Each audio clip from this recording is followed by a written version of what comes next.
Welcome back here at episode 123.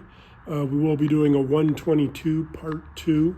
That's reinstalling the wheel, but right now we're going to tackle and we're going to remove the caliper to get the brakes out.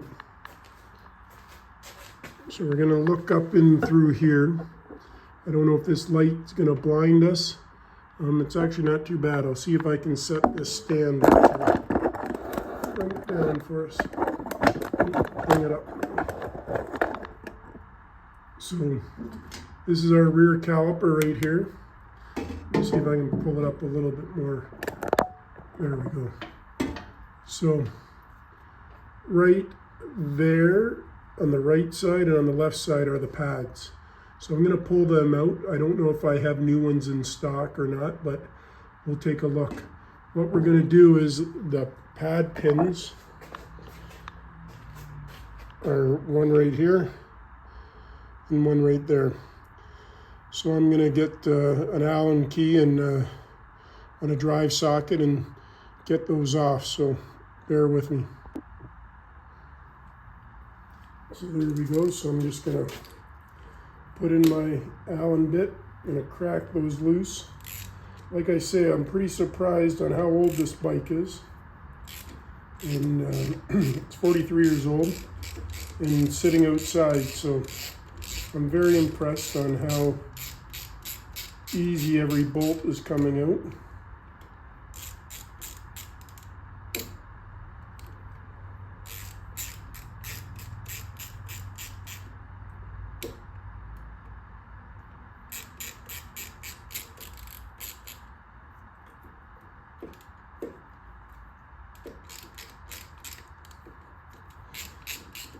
As I say that, I'm stuck. Oh, there it goes. Got the one out. I was going to say it was stuck in the boot of the caliper. And there we go.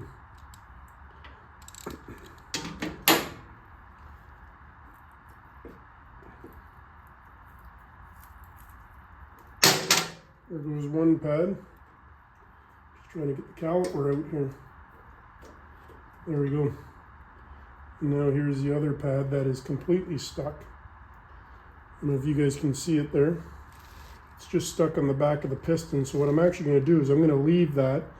This caliper might be no good. So I'm going to actually leave that on there. And I'm going to grab a C-clamp and see if we can tighten it up.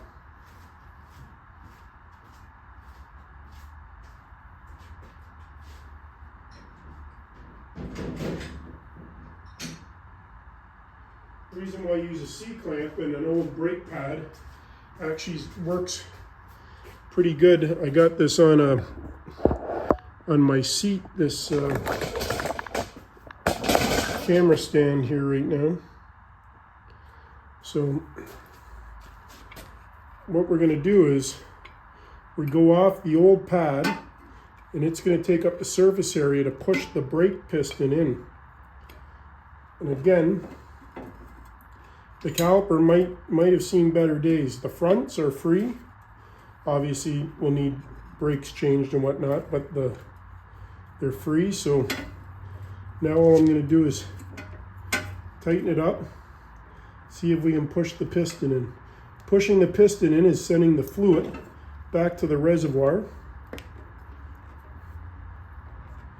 So it looks like it's moving a little bit. Not that good though.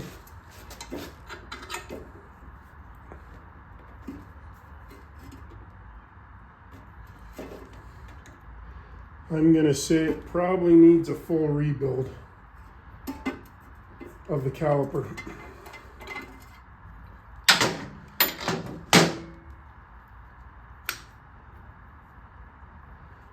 Yeah, it didn't go all the way in. Here's the brake pads. As you can see, they're pretty worn. If I step on the rear brake pad, the piston should come out. Okay, it is coming out. So you should be able to see it coming out there. So I'm going to put a pad back in and close it and push it in again with the C-clamp.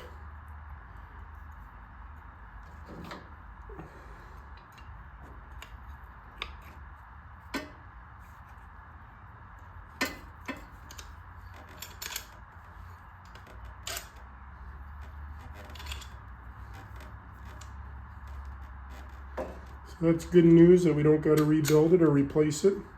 Obviously we got to bleed them. Put new fluid through them and bleed them. So now we'll get the C-clamp out of the way. I just noticed that I didn't have my end of my C-clamp, so I actually messed up the decal on the side of my caliper. That's okay.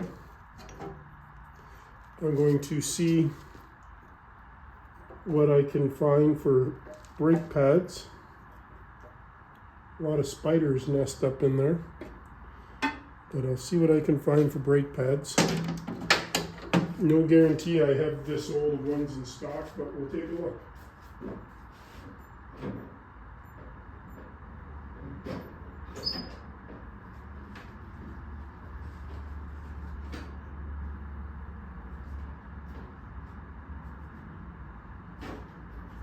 Doesn't look like I do. I have a set for the fronts, but I don't have a set for the backs. In the meantime, I'm going to put these back in for no reason except for there's something there for the piston to ride on.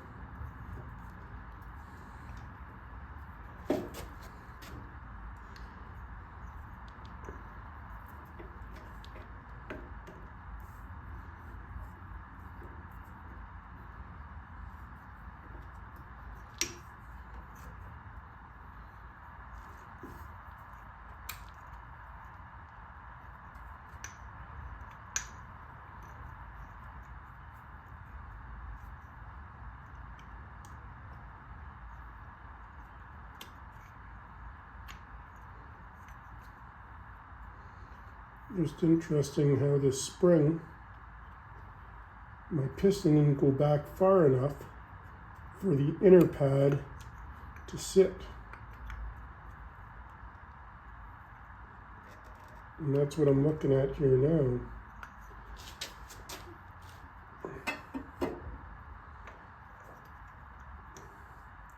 It's not a big deal, just something to acknowledge that it didn't piston didn't go all the way back.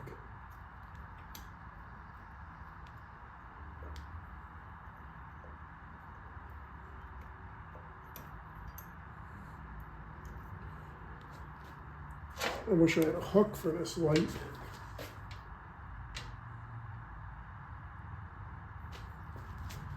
I wish I got some aftermarket calipers. See these nice aftermarket ones? But they don't, maybe it does fit. Let's take a look.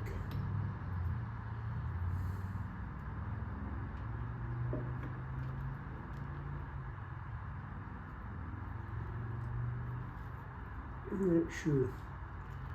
Not sure.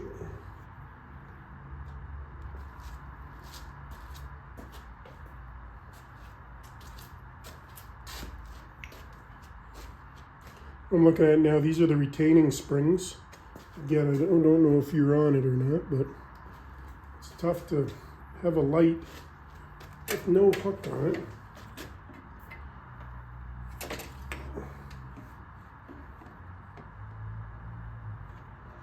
I don't know.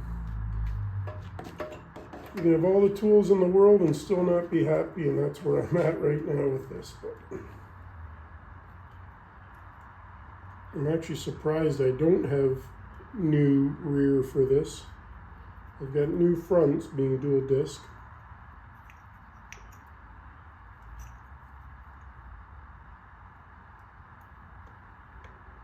Just trying to slide the pads back into its home here.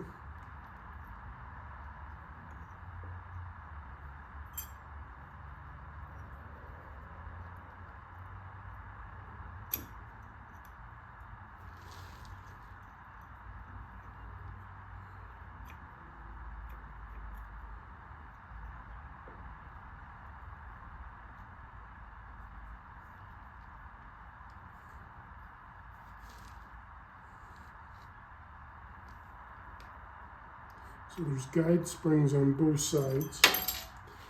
And you got to make sure that the pad can ride freely. So I'm going to go clean these up on the wire wheel, and I'll get a little file to clean up there. I'll zoom in a little for you guys to see that.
I could have probably stopped the video, but you heard me working over there on the wire wheel. So these are little file brushes. They can kind of get into spots that I can't get a big file in.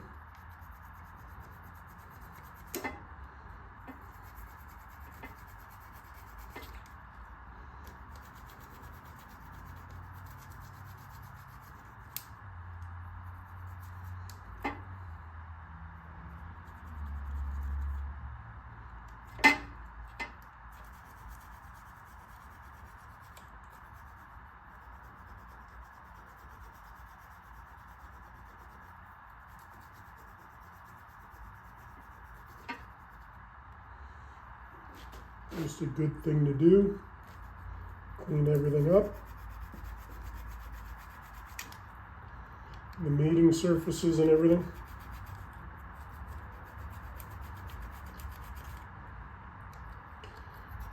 The better the surfaces, the easier it'll all slide.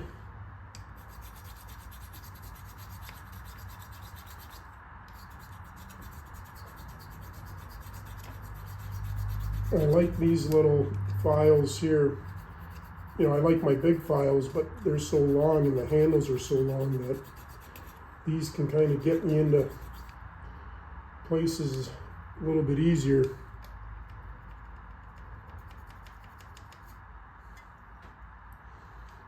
A little bit easier than the big ones. Okay. So now we're going to put our I'm going to even take a little file. I'm going to clean inside here where the actual pad rides on. I couldn't get in there with the wire wheel, my finger very close to it, so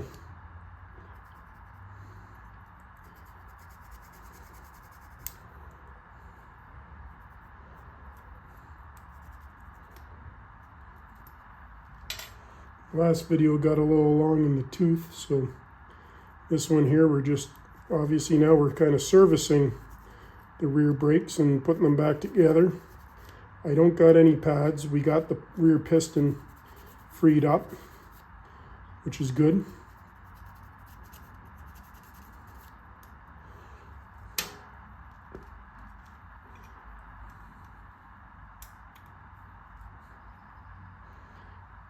These clips just clip right in. Easier said than done. Our pads now will clip right in as well. You want to make sure they're both inwards.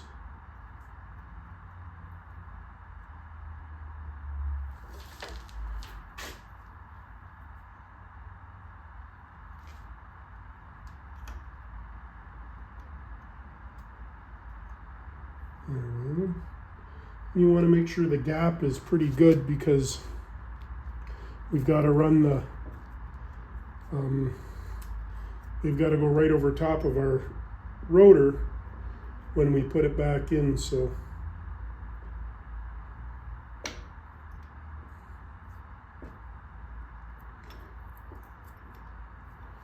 That is the key.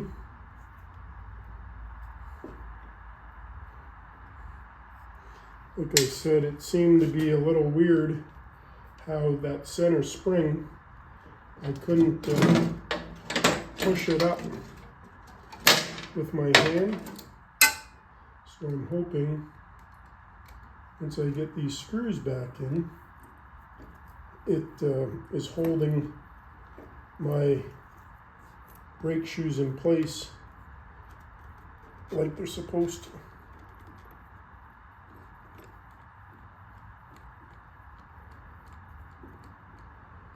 There's a retainer spring in the top as well. That was the one I was just pushing with my hand, and I was stating that it seemed pretty tight. I think since I was able to get the piston pushed back, sorry if that light's shining in your guys' eyes now, but I think since I was able to get the piston pushed back, should be able to go over top of the rotor. Should be able to. I don't know the spec for locking this back up. I'm just going to tighten it up with my ratchet.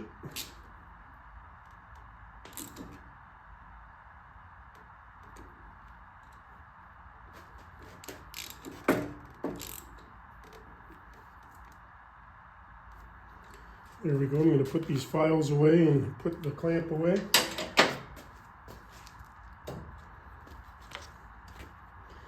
And we'll grab the camera and see what we can see.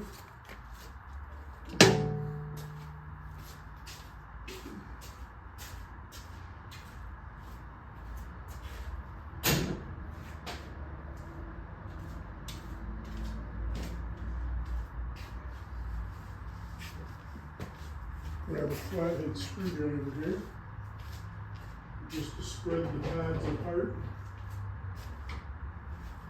So what we're going to be looking at here now, if I can get you situated, let's get this light out of our way, turn it this way. I need to get another stand, this is just ridiculous. So I'm gonna, there we go. So as you can see now, we can see right through. Maybe you can, maybe you can't. You can see right through. So I've got the piston pushed back, got the pads in place, so that upper spring, once I put the bolts in, it did go up, which is good. I'm happy for that. These are our adjusters there. But now when I go to put the wheel back on, there's enough room for my rotor to clear. So I'm gonna show you what I ended up doing with our wheel. So I measured the other wheel and I needed a spacer that went flush with this flange. So I took a spacer from the other wheel and I actually, the mill and lathe is over at my buddy Gord's place, just up the road, but instead of going up there and using it, I cut it here with a hacksaw and then I ran a grinder over it. So I want the flush side to go inside, and this is almost completely flush with just, I'd say probably maybe 2 millimeters, which is a lot, but as long as I need surface area for the inside of our caliper bracket to touch. If I didn't run this spacer, the caliper would run on my flange, which I don't want, because if I ever got to change the disc and whatnot, it'd make it out around. So I made this for now, and I'll get set up to put the wheel in, and I'll be right back. So I now got the phone and camera set up on my stool, so hopefully it doesn't fall. So the game plan here is we're going to put the wheel in. I'm hoping that my spacer that I made is going to fit. Like I say, we're going from a spoke wheel, which had the rotor and pulley through bolted, and now we're going right into the hub of the wheel. I've got 32 psi of air in the wheel. I made a little spacer. Where did I put it now? That is not good. I thought I had it. Oh boy. Oh boy.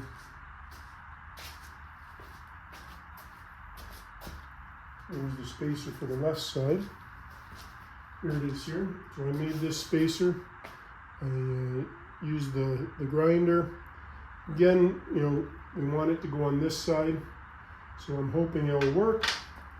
I'm gonna slide our caliper up out of the way. Maybe see if I can use something to pin it out of the way for right now. And then we'll get the wheel in there. Like I say, I'm hoping that the phone and camera doesn't fall.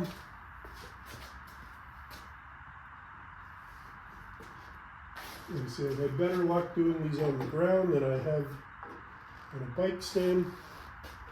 And again, I got to make sure that the spacing's correct so the belt doesn't act up.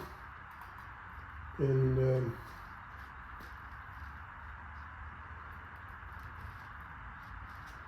so I'm hoping everything is going to be as hunky-dory as we can get it.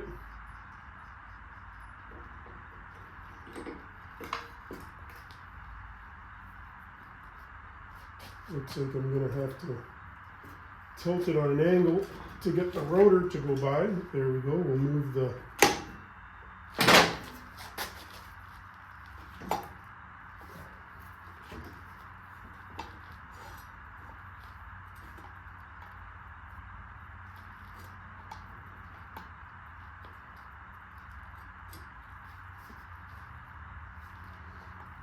might have to shave a little bit off of it yet.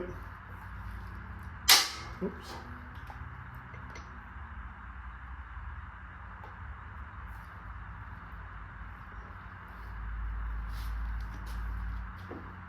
I think I'll be okay. I just don't think I've got everything straight here.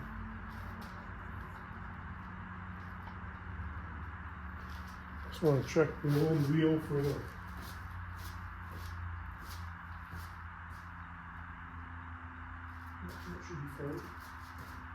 our wheel spacer on the other side should be fine. On the left side here, I just gotta get the wheel straight. If the wheel gets straight, we should be off.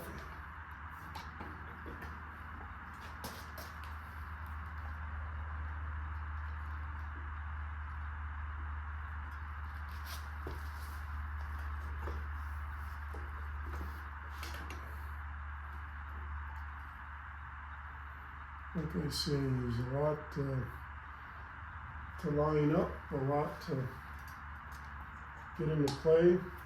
I've got to take the whole bike down here for a second. So we'll go down slowly. Like bring the jack down, I should say, the frame down.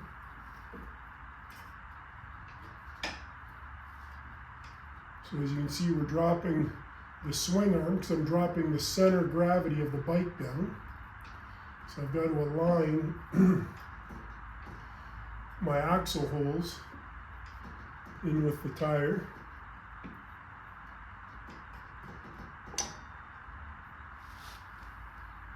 I want to make sure everything's kosher. Not a big fan of the word kosher and making statements, but that's what we're trying to do here, is make sure everything aligns itself. With a couple people, it usually goes a little bit better, but we're doing our best here. Because it's tough to go down, slide the axle in, Make sure everything's lining up.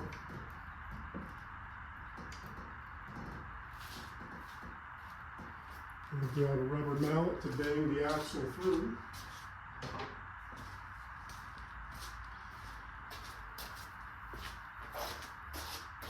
Not sure if we're ready for alignment yet, but we're getting there. I'll go down a little bit more.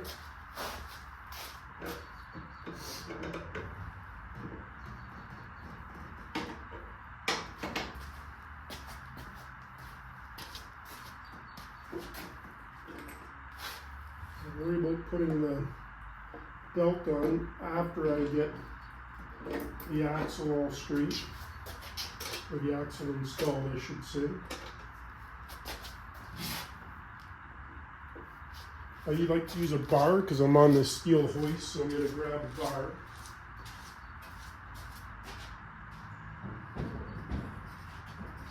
Kind of an old transport truck tire maneuver. Put the bar under the tire and just lift it up a little bit to help align it.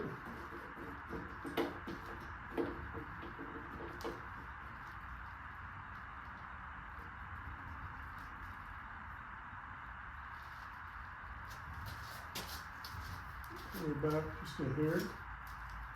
And right about there. Give her a couple of love taps. So it's going in. So now I just have to make sure that I get everything aligned on this side. You want to make sure we go through that there.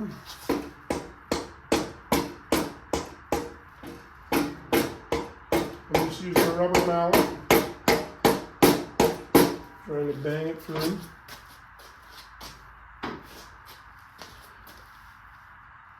Once I get it through, I'll know if I've got enough space for this caliper or not, and then I'll run it through again and make sure that we're lining everything up.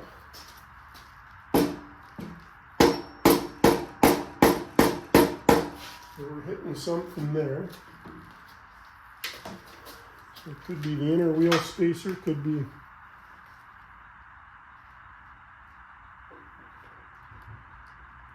I'm going to shove my drift through this side.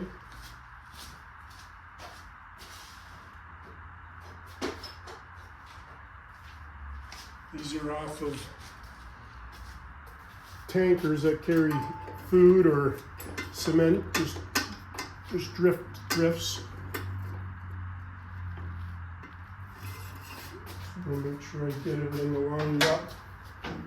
Nothing worse than hitting and you're not gaining anything, like I don't feel like I am right there. I feel like the wheel's got to be tweaked a little bit here. Kind of pulled this way. Let's see if I can use a bar without hitting the camera.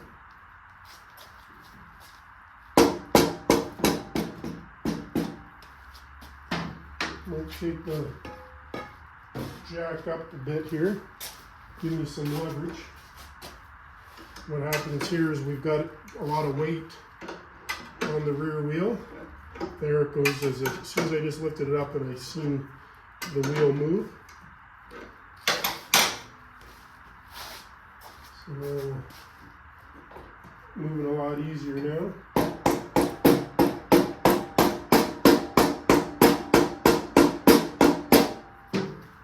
Now we'll see where we're at. Okay, so now this whole side's got to go up a little bit. So now we'll use the bar on this side, and you'll see the wheel will come up. Like I say, I might have too much of a spacer on this side. It's tough for me to tell.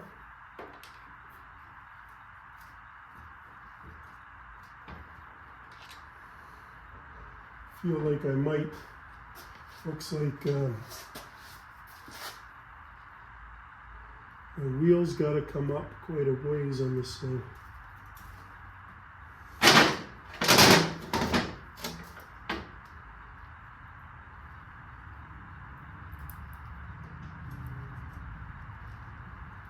And we're going to come up quite a ways, and I've got to bring up the rear caliper.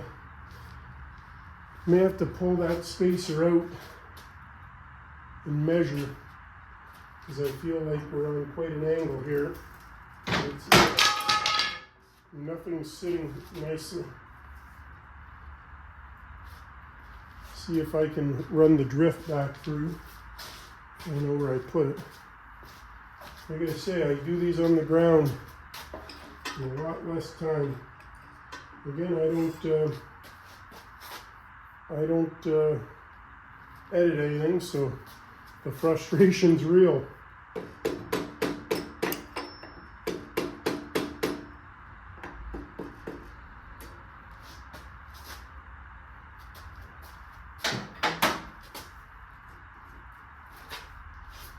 I'm definitely spreading that out, so I'm going to see about pulling the axle out.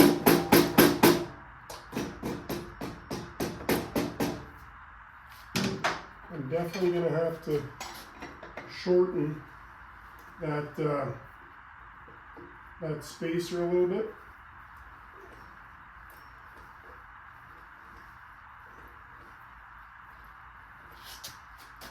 I may have to go to the boards and use the lathe and make one. It's got to come down just like, the spacer's just got to be the width of the grinding wheel if I want to do it that way. But right now I just want to be able to get into it to drive this out is all I'm looking to do. Pull that wheel spacer right out for right now.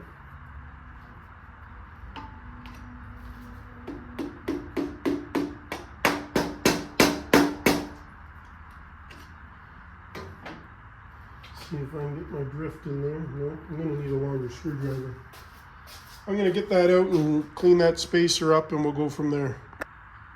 Okay, so I've trimmed back the spacer again. Let's see if we can get in.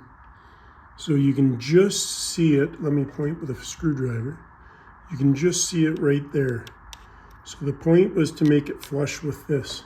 So I took a bit of with the grinder off, so you can see on this side. Let me point it out. There's the spacer on this side right there. So I'm gonna try and get this set in. I don't really know where to set the camera, but we'll find a spot here. So I'm trying to pass it through here. That was easy there. And then now we need to get it aligned on the other side. So I got my rubber mallet.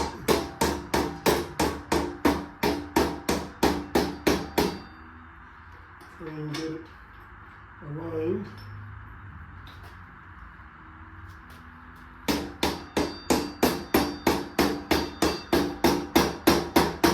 You can see I did slide the belt on already.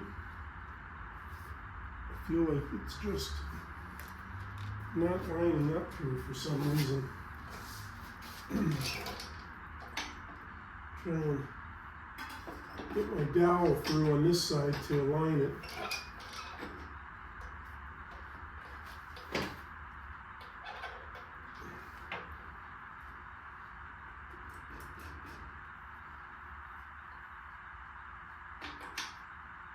Really just turned enough inside that center bearing.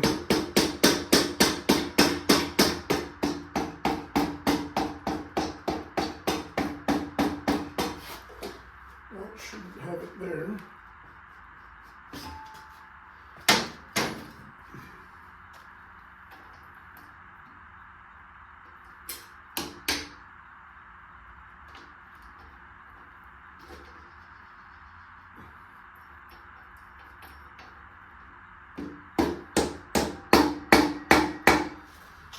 Moved a little bit. We've got hung up on something here. Like I say, it's every day something different.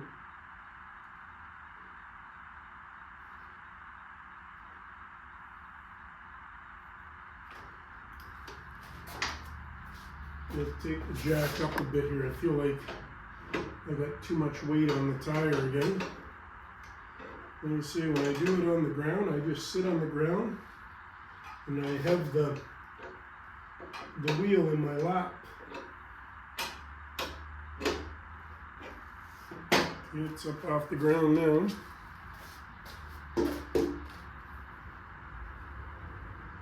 And I see this spacer here just moving. I'm not sure what is going on there, why that is happening to it. It's kind of frustrating me on how that, okay, you hold it right like that.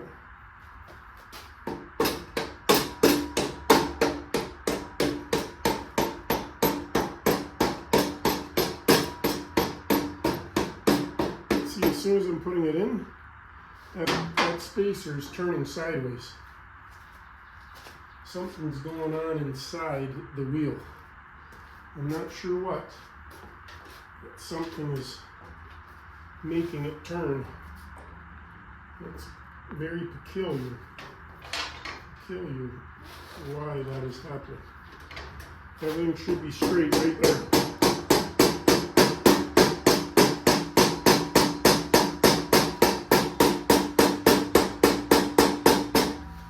Right there, we're hitting something.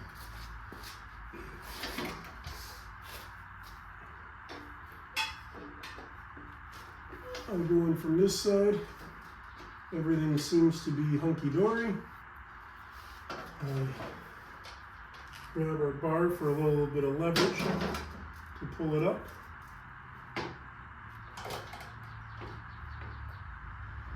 It's almost like if the wheel is too far on this side now. Like we're centered too far on this side.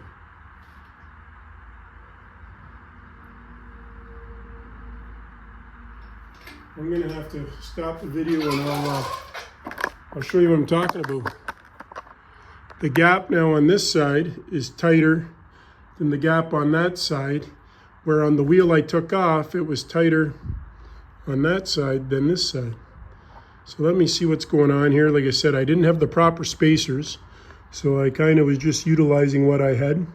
I may have to take this spacer in behind the pulley back out and put it in without it. But like I said, I didn't originally take it apart, so I'm just going by how the old wheel was.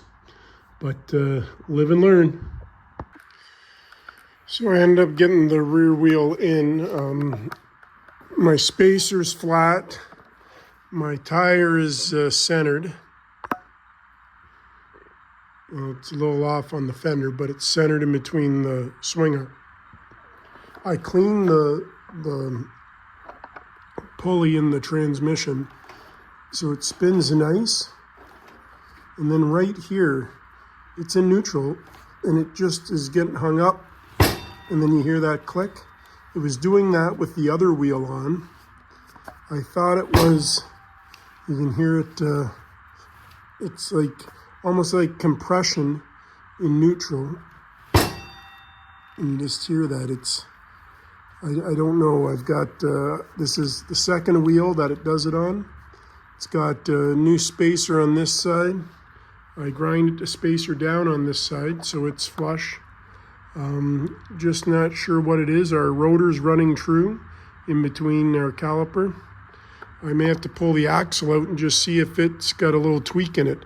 I can see, it's tough for, maybe you guys can see it, this strut arm is tweaked a little, and see the rear fender, it's actually going this way. So the whole thing should be tweaked this way down to bring everything back this way. So I'm not sure, like I say, didn't know of it being any damage or anything, but it's just interesting how it does that in neutral. There's quite a bit of free play, as you can see on the belt, so I don't have it too tight. So I'm not too sure, but I will speak to some of the elders that I go to for some information and see all what is going on. But on that note, we'll leave it here and we will come back to it. But thanks a lot for tuning in.